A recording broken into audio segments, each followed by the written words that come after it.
साथियों नमस्कार।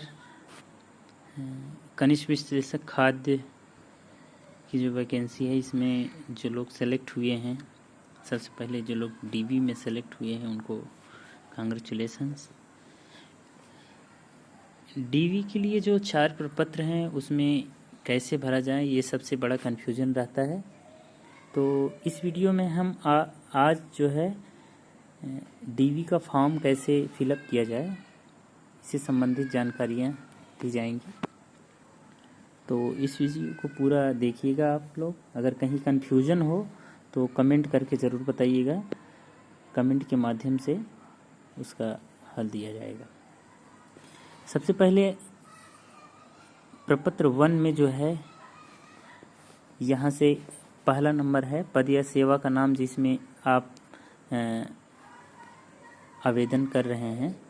तो यहाँ पे लिखा जाएगा कनिष्ठ विश्लेषक खाद्य, ब्रैकेट में खाद्य रहेगा। और दूसरा नाम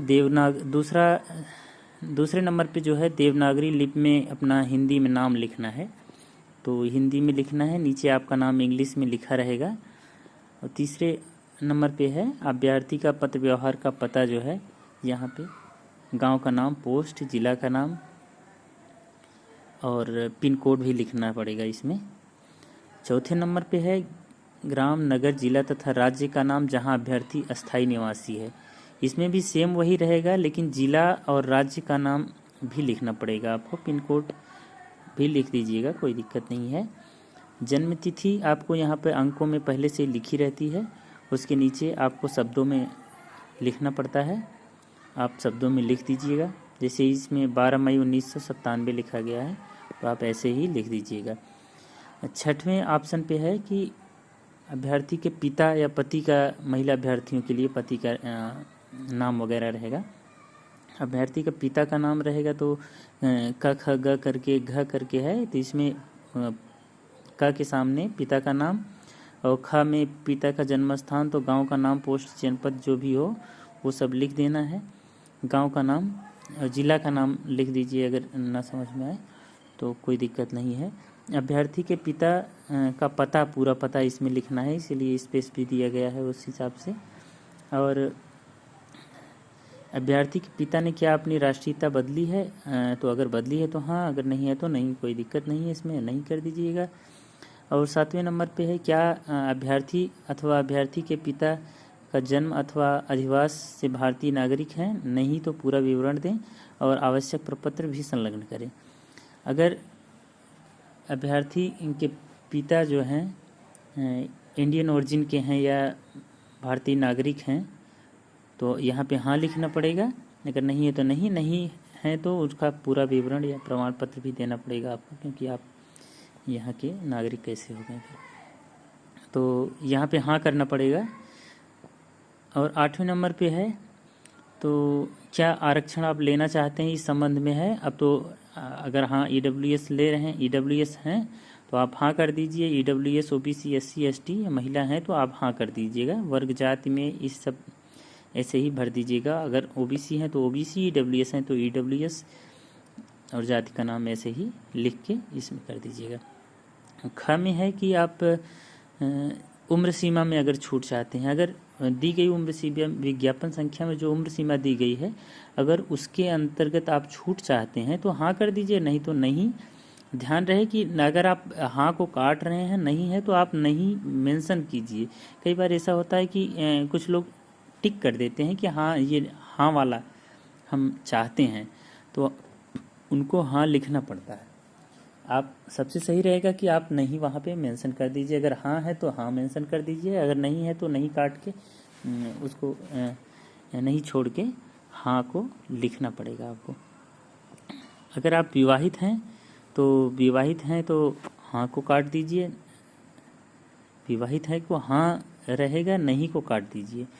अगर हाँ है तो हाँ लिखना चाहिए आपको, इससे कन्फ्यूजन नहीं रहता है कि देखने वाले को कि हाँ है कि नहीं है, कि किसमें क्या टिक किया गया है या काटा गया है, ये थोड़ा सा कन्फ्यूजन रहता है। तो ये सब ख में है कि अगर एक से अधिक जीवित पत्नियां हैं या पुरुष अभ्यर्थियों के लिए, अगर एक या एक से अधिक जीवित पति हैं महिला अभ्यर्थियों के लिए, तो उसमें इसमें नहीं होता, नहीं रहेगा। अगर हाँ है तो हाँ भरना रहेगा। जैसे कि यहाँ यदि हाँ तो क्या अभ्यर्थी की एक या एक से अधिक जीवित पत्नियां हैं? विवाहित के लिए हो जाएगा हाँ, एक पत्नी तो भाई रहेगी, उसके लिए बोला गया है। अब 10वें नंबर पे है, इसमें सभी शैक्षिक अथवा प्राविधिक परीक्षाओं जिसमें अभ्यर्थी उत्तीर्ण है उन उपाधियों का विवरण, पूरा विवरण। इसमें हाई स्कूल, इंटरमीडिएट, स्नातक और स्नातकोत्तर, जैसे फूड के लिए तो स्नातकोत्तर तो रहेगा ही। इसमें सभी अनिवार्य विषय, ये सही है, ऐसे ही भरा जाएगा जैसे इसमें लिखा गया है उसी तरह से। और इसमें इधर यहाँ पे विषय रहेंगे और उसके बगल वाले कॉलम में श्रेणी रहेगी, प्रथम है, द्वितीय है, जो भी हो, उत्तीर्ण का वर्ष जो रहेगा, और प्राप्तांक का प्रतिशत जो है उस तरह जैसे दिया है वैसे ही भर देना है। और उसके बाद जो है प्रमाण पत्र संख्या भरी जाएगी। अगर प्रमाण पत्र संख्या नहीं है तो आप एनरोलमेंट नंबर लिख दीजिए, अगर एनरोलमेंट नंबर भी नहीं है तो आप रोल नंबर लिख दीजिए, जो भी हो आपके। एक मार्कशीट का एक नंबर कोई इंगित कर दीजिए। अगर प्रमाण पत्र संख्या है तो सबसे पहले वही भरिए आप। खेलकूद, अब 11 नंबर पे है, खेलकूद शारीरिक व्यायाम में प्राप्त प्रवीणता तथा अथवा पाठ्येतर कार्यों में भाग लेने का यदि कोई हो, सर्टिफिकेट वगैरह, प्रमाण पत्र वगैरह आपके पास है तो उसको यहाँ पे हाँ लिख दीजिए, अगर नहीं है तो नहीं करके छोड़ दीजिएगा। अभ्यर्थी विगत तथा वर्तमान नियुक्ति का पूर्व विवरण नीचे दी। हाँ, इसके लिए कुछ लोगों में कन्फ्यूजन ये आ रहा था कि ज़्यादातर तो कनिष्ठ विश्लेषक खाद्य में ज़्यादातर स्टूडेंट जो हैं वो जॉब में हैं, तो इसमें उनको ये भरना होगा जैसे जिस पहले कॉलम में जिस पद पे हैं, यहाँ पे जिस पद का नाम है जिस पे कार्य कर रहे हैं उसका वेतन और वेतन क्रम लिखना होगा। जैसे 2400 ग्रेड पे अगर आप हैं तो उसका वेतन क्रम लिखना होगा। वेतन जैसे 25,500 से 80,200, इस तरह से इसको लिखना होगा यहाँ पे। तो सेवा योजक का पूरा नाम, जैसे अगर आप किसी डिपार्टमेंट हैं तो आपका जो एम्प्लॉयर होता है, सेवा योजक जिसके नाम से आपको नियुक्ति प्रदान की जाती है, वो उसका नाम यहाँ पर लिखना पड़ेगा, पद का नाम होता है।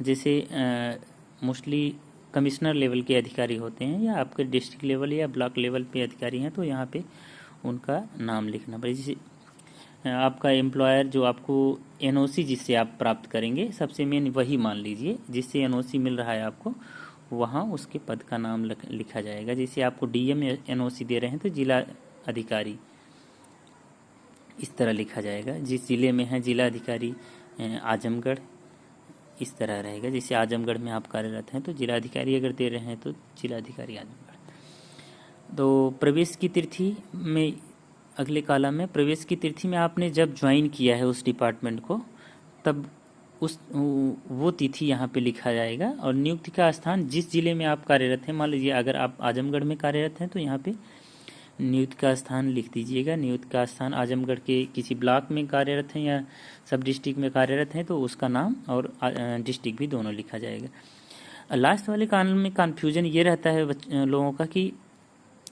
पद तो अभी हमने छोड़ा नहीं है तो इसमें क्या भरा जाएगा, तो इसको छोड़ दीजिएगा आप। अगर आप समझ नहीं आ रहा है तो इसको छोड़ दीजिएगा, वहाँ पे पूछ के किसी से भर सकते हैं।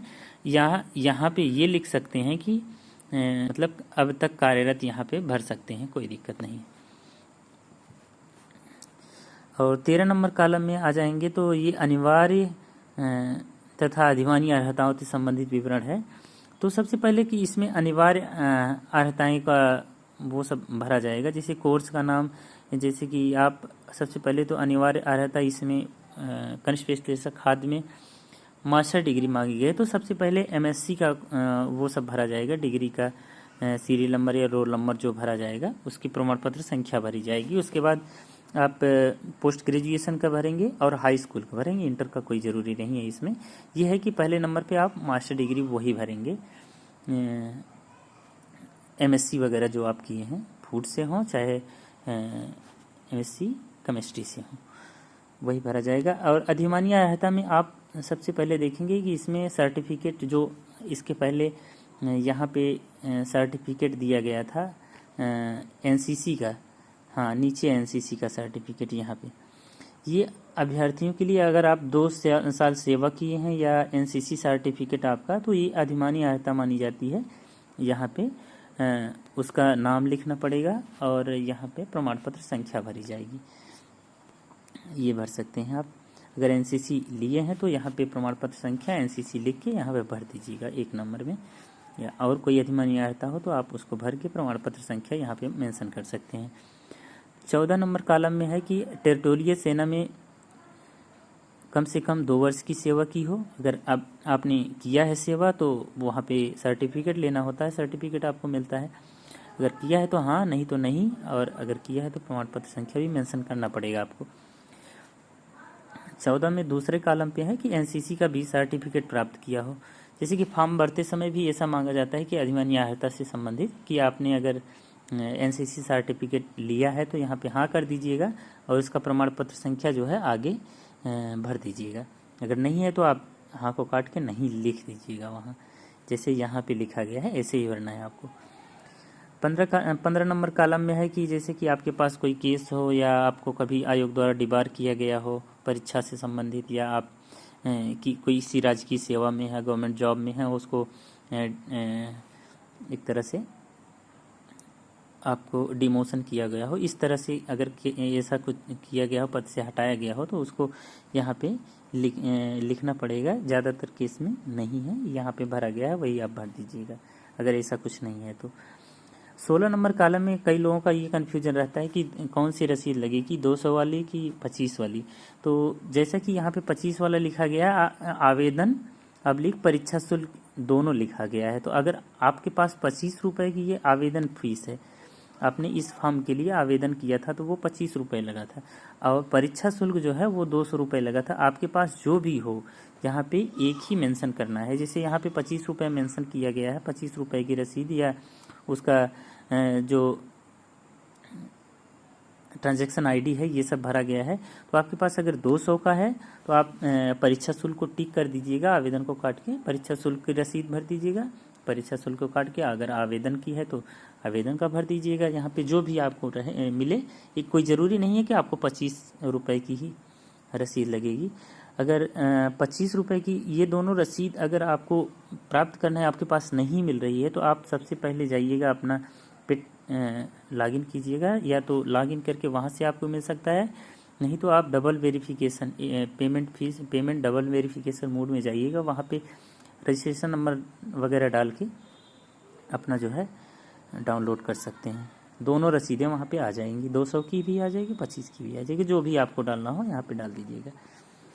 और यहाँ पे घोषणा में है कि अपना नाम लिखना पड़ेगा, दिनांक उसी दिन का, जिस दिन का आपका DV रहेगा वो डेट पड़ेगा, स्थान लखनऊ ही रहेगा, और यहाँ पे सिग्नेचर रहेगा, सिग्नेचर अपना कर दीजिएगा, पूरा नाम और पूरा पता, पिन कोड सहित रहता है। यहाँ पे पूरा पता आप अपना लिख दीजिए, गांव का नाम, पोस्ट, जिला और पिन कोड। अब प्रपत्र 2 में आते हैं तो सबसे प्रपत्र 2 में सबसे सरल है ये, एक तरह से यहाँ पे आपका नाम इंग्लिश में लिखा रहेगा, यहाँ पे पिता का नाम लिखना होगा, माता का नाम, पिता की नागरिकता, माता की नागरिकता अगले कॉलम में है 4 नंबर में। अगर आपकी शादी हुई है तो पत्नी की नागरिकता, अगर आप महिला हैं तो शादी हुई है तो पति की नागरिकता यहाँ पे मेंशन करना पड़ेगा। निम्नलिखित का जन्म स्थान, अगर पति हैं तो, अगर शादी हुई है तो पति का जन्म स्थान, अगर पुरुष अभ्यर्थी हैं तो पत्नी का जन्म स्थान यहाँ पे लिखना पड़ता है। 5 नंबर में आएंगे तो अस्थायी निवास का पूरा पता यहाँ पे सब लिखना पड़ेगा। ये है कि इसमें गांव, थाना तथा जिला, ये भी थाने को मेंशन करते हुए यहाँ पे लिखा जाएगा, अपने गांव का नाम, पोस्ट का नाम और थाना को मेंशन जरूर करना है इसमें। और लास्ट में पिन कोड, राज्य का नाम, पिन कोड जरूर लिखिएगा। अगला 6 नंबर कॉलम में है जो है कि पत्र व्यवहार का पूरा पता, ऐसे ही वहाँ भी, यहाँ भी वही लिखना है, स्पेस अच्छा खासा इसमें दिया है तो उसी हिसाब से आप पूरा भरिएगा, डिस्ट्रिक्ट और स्टेट का नाम मेंशन करते हुए। आप भरिएगा, लास्ट में पिन कोड जरूर भरिएगा। आयु, अब 7 नंबर कॉलम में जो है लिखा गया है आयु और जन्म की तारीख। अगर आप की आयु जितना हो रही है लगभग उतना लिख दीजिएगा, और इसमें डेट ऑफ बर्थ आपका लिखा रहता है। डेट ऑफ बर्थ को फिर से यहाँ पे हिंदी में लिखना पड़ेगा आपको। और 8 नंबर कॉलम में काफ़ी कन्फ्यूजन यहाँ पे रहता है कि आप इसमें क्या भरा जाएगा। तो इसमें लिखा भी गया है कि शैक्षिक योग्यताएं जिसमें उम्मीदवार को 15 वर्ष की आयु से शिक्षा प्राप्त करने के स्थान और स्कूल तथा कॉलेज में व्यतीत किए गए वर्ष। तो सबसे पहले यहाँ पे लिखना है हाई स्कूल का लिखना है। उसके बाद अगर आप और जगह मिल रही है तो आप इंटर का मेंशन कर दीजिएगा। वैसे ज़रूरी नहीं है, आप हाई स्कूल का ही लिख के जाइए। यह है कि क्योंकि इतना स्पेस भी इसमें नहीं है आप कि पूरे स्कूल कॉलेज का पूरा पता सहित यहाँ लिख रहे हैं। प्रियॉरिटी के बेस पे आप हाई स्कूल का यहाँ पे लिख दीजिएगा और थोड़ा स्थान छोड़े रहिएगा वहाँ पे। अगर स्थान मिल रहा है तो आप भर दीजिएगा हाई स्कूल और इंटर का। यहाँ पे पीजी कोर्स का भी नाम लिखा है, लेकिन कोई ज़रूरी नहीं है। इसमें पूछा ही गया है कि 15 वर्ष की आयु से शिक्षा प्राप्त करने का स्थान, ना कि 15 वर्ष की आयु के बाद का। तो मोस्ट नेसेसरी सबसे पहले कि यहाँ पे इंटर और हाई स्कूल का ही भरना है, हाई स्कूल और इंटर का ही भरना है। उसके बाद का छोड़े रहिएगा, अगर स्थान रहेगा तो वहाँ पे भरवा देंगे, कोई दिक्कत नहीं। 9 नंबर कॉलम में आते हैं। अब अगला है कि यदि कोई कार्यालय या फर्म यदि कोई हो पूर्ण विवरण पते के साथ, जैसे कि ये जॉब करने वालों के लिए है। अगर हाँ आप जॉब कर रहे हैं तो पद का नाम यहाँ पे लिखिए। यहाँ पे पद का नाम रहेगा किस अवधि से किस अवधि तक, तो जब से ज्वाइनिंग है आपकी वहाँ का लिखा जाएगा। और अब तक का यहाँ पे अवधि तक में अब तक ये लिख दिएगा कि अब तक कार्यरत लिख दीजिएगा। कार्यालय अथवा संस्था या फर्म का नाम, जिस डिपार्टमेंट में आप कर रहे हैं तो वो उस डिपार्टमेंट का नाम लिखना पड़ेगा। जैसे आप राजस्व विभाग में कार्यरत कर रहे हैं तो राजस्व विभाग यहाँ पे उस तरह से लिखा जाएगा। या पुलिस डिपार्टमेंट में है तो पुलिस डिपार्टमेंट जो भी हो उसका विभाग का नाम यहाँ पे लिखना।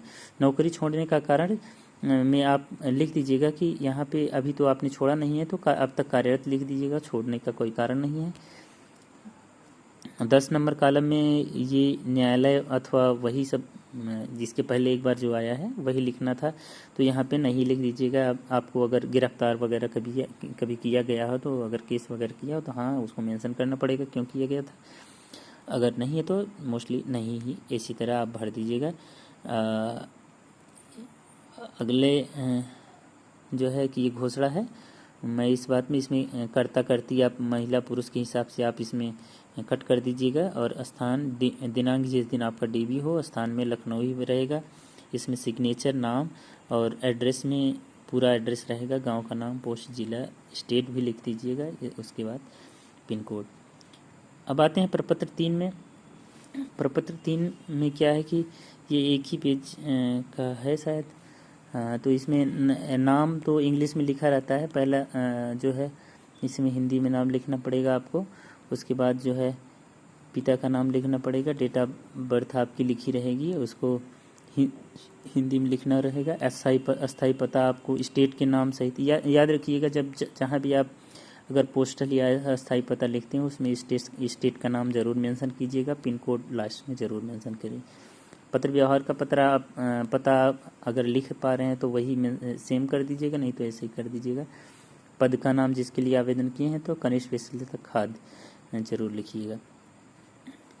अब शैक्षिक अथवा प्राविधिक योग्यताएं, तो इसमें हाई स्कूल, इंटरमीडिएट और ग्रेजुएशन, पीजी कोर्स जो है ये सब ज़रूर लिखिएगा अपना।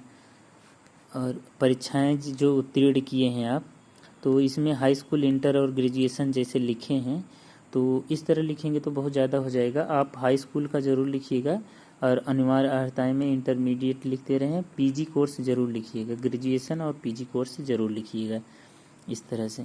इसमें इंटर को आप हटा भी सकते हैं, हाई स्कूल के बाद इंटरमीडिएट, पीजी कोर्स, ये इसमें पीजी कोर्स मेंशन है तो अनिवार्य की विषय नहीं आ रहे हैं तो इसी तरह लिखिए। थोड़ा छोटा लिखना पड़ेगा, सभी अनिवार्य विषय लिख दीजिएगा, कोई दिक्कत नहीं है। इसमें परीक्षा का अनुक्रमांक लिखना पड़ेगा और उत्तीर्ण का वर्ष और श्रेणी दोनों लिखना पड़ेगा।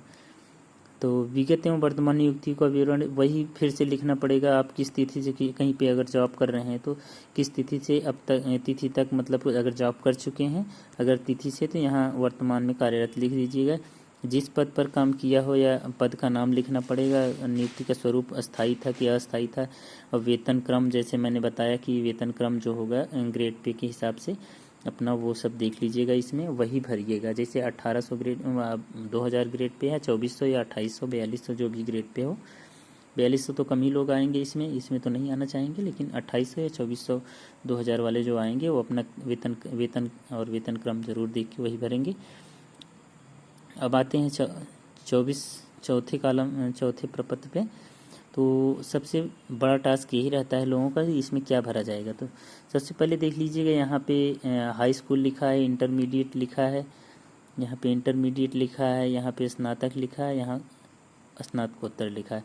तो हाई स्कूल इंटरमीडिएट को छोड़ के सबसे पहले ऊपर आप यहाँ पे बीएससी एमएससी बीएससी जिस सब्जेक्ट से किए हैं वो लिख दीजिएगा। कोर्स का नाम एमएससी में फूड टेक्नोलॉजी से हैं तो फूड टेक्नोलॉजी, या जिस सब्जेक्ट से हो एमएससी केमिस्ट्री से हैं तो एमएससी केमिस्ट्री लिख दीजिएगा यहाँ पे। अब बारी आती है हाई स्कूल में कि यहाँ पे क्या भरा जाएगा। यहाँ पे जो है सब्जेक्ट में 3 सब्जेक्ट तो पहले से ही दिए गए हैं, तीनों के प्राप्तांक भर दीजिएगा और यहाँ पे पूर्णांक जो है उनके भर दीजिएगा। और चौथे में किसी विज्ञान तो नेसेसरी है, और जो है सामाजिक विज्ञान, कभी कभी संस्कृत भी रहता है, तो कला भी जो आपका ऑप्शनल हो यहाँ पे वो सब भर दीजिएगा भर के क्रम से। अब इसके नीचे जो है आपका जो बच रहा है 7 8 9। अब इंटरमीडिएट में ज़्यादातर जो है कि हिंदी अंग्रेजी और गणित ये तीनों कॉमन रहते हैं, तो इसी तरह इसके सामने भर के नीचे जो है ये सब छोड़ के नीचे जो और सब्जेक्ट हैं आपके फिजिक्स केमिस्ट्री उस तरह यहाँ भर दीजिएगा। फिजिक्स केमिस्ट्री बायो जो भी हो आप अपना यहाँ पे भर दीजिएगा। मैथ नहीं, अगर बायो लिए हैं तो आपको मैथ नहीं रहेगा, यहाँ पे आ जाएगा फिर बायो आ जाएगा। और अब जो बच रहा है उसके सामने यहाँ पे काउंटिंग, जैसे कि हाई स्कूल का आपने भरा तो नीचे यहाँ कुछ नहीं करना है, लास्ट में योग के सामने काउंट कर देना है और श्रेणी जो है उसके नीचे लिख देना है जिस डिवीजन में आप पास हुए हैं, प्रथम द्वितीय या तृतीय जो भी हो। अब नीचे देखिएगा 9 नंबर पे जैसे यहाँ पे लिखा गया है कि सभी विषय, तो सभी विषय का मतलब कि आप अगर स्नातक में आपका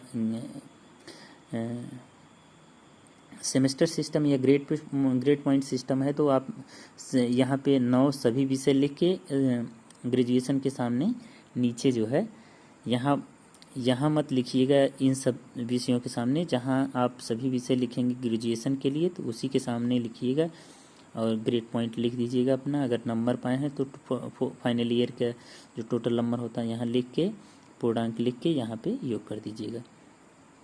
और पीजी की बात आती है तो पीजी के यहाँ पे सभी विषय लिख दीजिए, अनिवार्य सभी विषय ज़्यादा सुटेबल रहेगा।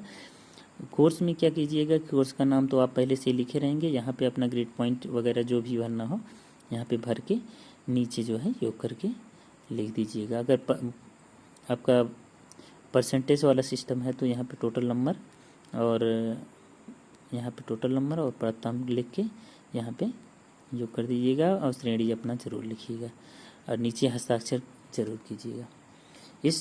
इन सब के साथ अपना सपोर्टिंग डॉक्यूमेंट ज़रूर लगाइएगा, जैसे कि हाई स्कूल की मार्कशीट और सर्टिफिकेट दोनों, इंटर का मार्कशीट और सर्टिफिकेट दोनों। और पीजी का जो है कि जितने भी आप सेमेस्टर किए हैं अगर सेमेस्टर का मार्कशीट है तो वो लगा दीजिएगा, नहीं तो कभी कभी फाइनल सेमेस्टर की मार्कशीट में सभी सेमेस्टर का जो है वो सब्जेक्ट वाइज नंबर दिया रहता है, तो अगर वही हो तो वो लगा दीजिएगा। ज़्यादातर एमएससी में क्या होता है ग्रेड पॉइंट सिस्टम जहाँ होता है वहाँ पे फाइनल सेमेस्टर में, जैसे बीएचयू वगैरह में क्या होता है एमएससी के कोर्स में मार्कशीट फाइनल मार्कशीट में चारों सेमेस्टर का एक में ही दे देता है। वो सब सपोर्टिंग डॉक्यूमेंट्स आप ज़रूर लगाइएगा। अगर ओबीसी हैं तो आप ओबीसी एससी एसटी हैं रिजर्वेशन चाहते हैं तो आप संबंधित सर्टिफिकेट ज़रूर लगाइएगा। तो अगर इन सब प्रपत्र में भरने में कहीं दिक्कत आ रही है दोस्तों तो आप कमेंट ज़रूर करके पूछिएगा और कैसा लगा ये वीडियो ज़रूर बताइएगा। धन्यवाद।